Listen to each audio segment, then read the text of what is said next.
దేశవ్యాప్తంగా వచ్చినటువంటి ఫలితాలు బీజేపీకి పరాజయం, కాంగ్రెస్కు విజయమని చెప్పుకోవాలన్నారు సిపిఐ జాతీయ కార్యదర్శి నారాయణ. తెలంగాణలో బీజేపీ పట్టు సాధించినట్లుగా కాంగ్రెస్ ఎందుకు సాధించలేకపోయిందన్నారు. టార్గెట్ పెట్టుకోవటం తప్పు కాదని, దానికి తగ్గట్లుగా ప్రజల్లోకి వెళ్లాలని ఆయన సూచించారు. సంక్షేమ పథకాలను అమలు చేస్తూనే అభివృద్ధి చేయాలంటున్న నారాయణతో మా ప్రతినిధి భవిత ఫేస్ టు ఫేస్ ఇప్పుడు చూద్దాం. CPI national secretary doctor Narayana గారు మనతో పాటు ఉన్నారు. సార్ చెప్పండి, నిన్నటువంటి దేశవ్యాప్తంగా వచ్చినటువంటి రిజల్ట్స్ ఎలా చూస్తున్నారు మీరు? ఒక విధంగా బీజేపీకి నైతిక అపజయం, ఈ ఇండియా కూటమికి నైతికంగా విజయం. ఎందుకు మాట్లాడతానంటే, ఆ అధికారంలో ఉన్నటువంటి ప్రధానమంత్రి అనేక రకాల ప్రభుత్వ వ్యవస్థలను ఉపయోగించి దుర్వినియోగం చేసి, రాజకీయాలకు మతాలు ఉండకుండా మతాలను ఉపయోగించి అధికార దుర్వినియోగం చేసి, రకరకాల పద్ధతులు బ్లాక్మెయిల్ చేసి వాళ్ళు ఆ మాత్రం అక్కడ దాకా 400 చెప్పి ఏమైనారండి, ఎంత కిందికి వెళ్ళిపోయారు. దాన్ని బట్టి చివరికి ఎందుకు అయోధ్యను రాముడు పేరు పెట్టుకుని దేశం తిరిగిన వాళ్ళు అయోధ్యలో ఓడిపోయారు కదా. దేవుణ్ణి ఉపయోగించుకొని ప్రయత్నించే క్రమంలో జనం అర్థమైంది. మీరు వచ్చిన ఒక పరిశ్రమ తెచ్చారా, ఒక ఇరిగేషన్ ప్రాజెక్ట్ తెచ్చారా, సంవత్సరం 2 కోట్ల ఉద్యోగాలు ఇస్తామని ఇవన్నీ ఇచ్చారా? ఇవన్నీ చూడకుండా అవినీతి ఇంకా పెరిగిపోయింది, డ్రగ్స్ ఇంకా పెరిగిపోయినాయి, దారుణాలు జరుగుతూ ఉన్నాయి, మత హోమం జరుగుతూ ఉంది.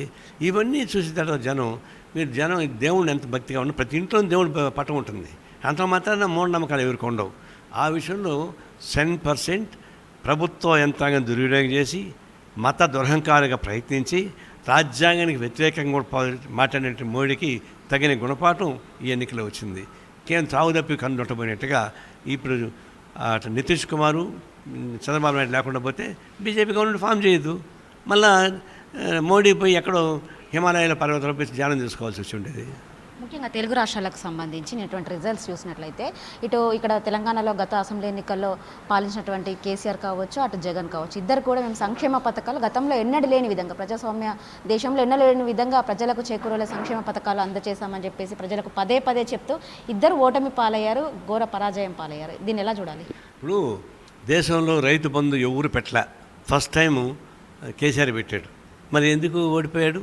ధరణి ప్రాజెక్టు ద్వారా ఆయన భూమిరంగం అయిపోయింది.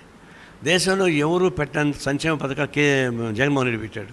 మరి ఎందుకు ఓడిపోయాడు అంటే కేవలం సంక్షేమ పథకాల వల్ల కాదు, రాజకీయ పరిపాలన.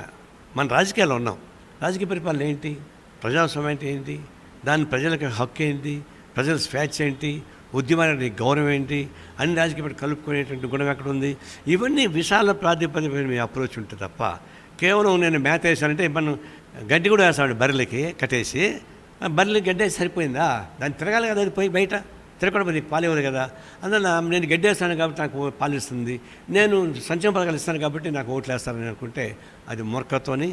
అటు కేసీఆర్కి గుణపాఠం వచ్చింది, జగన్మోహన్ గుణపాఠం వచ్చింది. ముఖ్యంగా ఏదైతే తెలంగాణ ప్రభుత్వం ఏర్పడిన తర్వాత, తెలంగాణలో కాంగ్రెస్ ప్రభుత్వం ఏర్పడిన తర్వాత కరెక్ట్గా 100 days పాలన పూర్తి అయిన రోజు నుంచే ఎలక్షన్ కూడా అమల్లోకి వచ్చింది. ఎక్కడ చూసినా కూడా ఇటు రేవంత్ రెడ్డి కావచ్చు, తెలంగాణ కాంగ్రెస్ అధికారులు కావచ్చు, ప్రతి ఒక్కరు కూడా మా 100 days పాలన చూసే ఓట్లు వేయండి అని చెప్పేసి పదే చెప్పుకుంటూ వచ్చారు. అయితే గతంతో పోలిస్తే గత పార్లమెంట్ ఎన్నికల్లో 3 సీట్లు సంపాదించినటువంటి కాంగ్రెస్ పార్టీ ఈసారి 8కి వచ్చింది.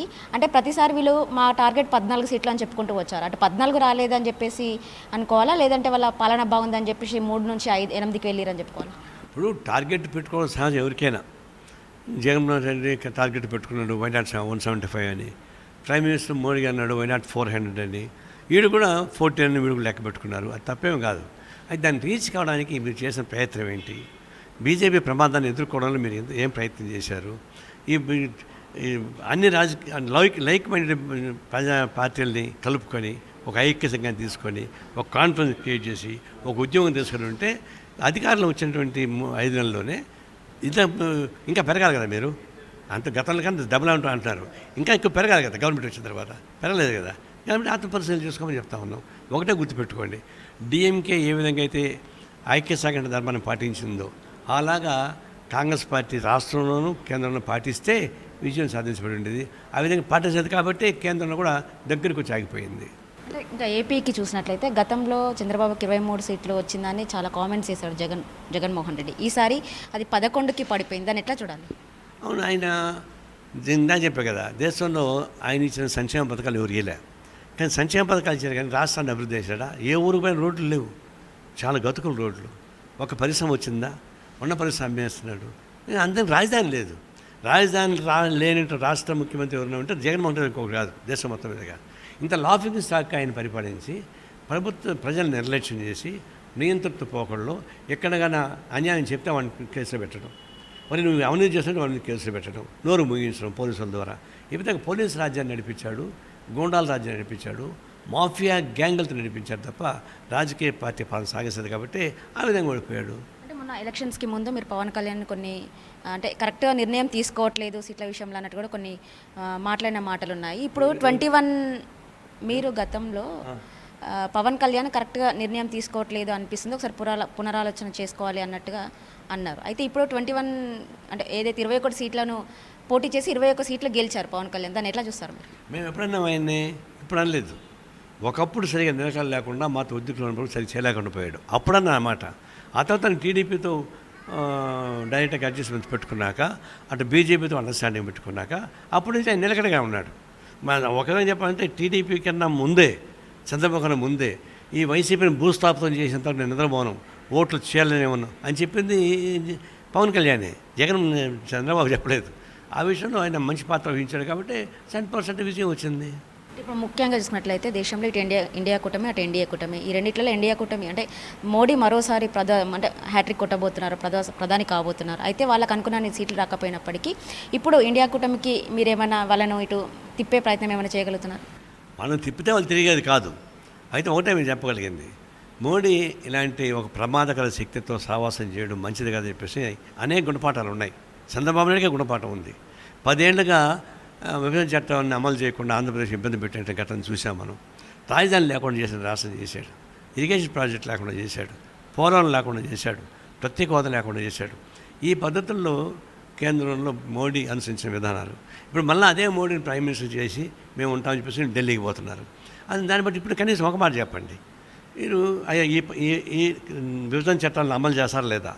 అమలు చేయడానికి టౌన్ బైండ్ ప్రోగ్రామ్ ఎన్ని నెలలు అమలు చేస్తారు అని ఒక ఖచ్చితమైనటువంటి నిర్దిష్టమైన ప్రతిపాదన పెట్టి అప్పుడు మీరు ఆమోదించి ఆయన అనుకోవడం వేసే తప్ప ఏమీ లేకుండా అన్కండిషనల్గా బేషరతుగా ఆయన ప్రధానమంత్రిగా సపోర్ట్ చేయడం అంటే మళ్ళీ తెలుగు ప్రజానీక నోట్లో మట్టి కొట్టాడు తప్ప ఇంకోటి కానీ కదని హెచ్చరిస్తా ఉన్నా. చివరగా మీరు ఇటు తెలంగాణ రాష్ట్ర ప్రజల కోసం తెలంగాణ ప్రభుత్వానికి ఎలాంటి సూచనలు చేయబోతున్నారు? ఇప్పుడు తెలంగాణ ప్రభుత్వం కూడా వచ్చిన తర్వాత మీరు తగిన పద్ధతుల్లో డెవలప్మెంట్కి పోవాలా, ప్రోయాక్టివ్గా ఉండాలి. అంతే గతాలు ఏమేం చేశారు దానిపైనే కూర్చుంటే జగన్మోహన్ రెడ్డి చేశాడు. ఆయన చంద్రబాబు చేసినంత తిరగదోడుకుంటా కూర్చొని టైం వేస్ట్ చేసుకున్నాడు. ఆ విధంగా చేయబాకండి, ప్రోయాక్టివ్ పాజిటివ్గా ఉండండి, డెవలప్మెంట్కి పోండి.